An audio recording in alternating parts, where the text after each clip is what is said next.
காலையில் எழுந்ததே ரொம்ப லேட் ஆகிடுச்சு. வந்த உடனே என்னடா சமைக்கிறதுன்னு யோசிச்சுட்டே இருந்தேன். அப்போ தான் என்கிட்ட வந்து கேபேஜும் கேப்சிகம் மட்டும் தான் இருந்துச்சு. ஃபைனலாக பீட்ரூட் இருக்குது, அது ஒரு பக்கம் தூக்கி ஓரம் கட்டியாச்சு. இதை வச்சு எக் ஃப்ரைட் ரைஸ் ரெடி பண்ணிடணும்னு சொல்லி எக் ஃப்ரைட் ரைஸ் வந்து ரெடி பண்ணி கொடுத்துட்டேன். அப்படியே எக் வேக வச்சு மசாலா போட்டும் கொடுத்துட்டேன். காலைல பிரேக்ஃபாஸ்ட்க்கு வந்து ஆப்பமும் தேங்காய் பழம் ரெடி பண்ணியாச்சு.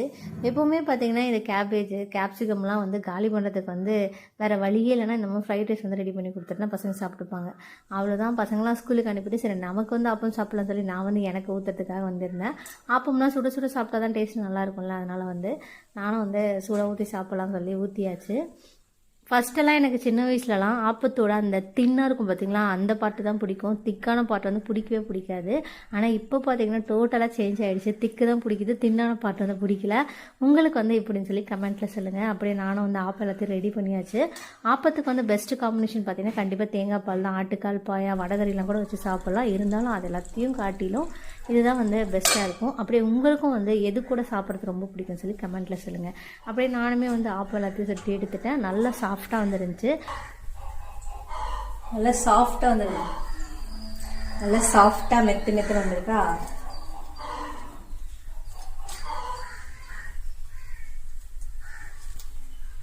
சாஃப்டாக இருக்கு. ஊற்றின உடனே பார்த்தீங்கன்னா அந்த இடம் சென்டராக புசு புசு இருக்கும்ல, அப்படியே சூப்பராக ஊறிடும்.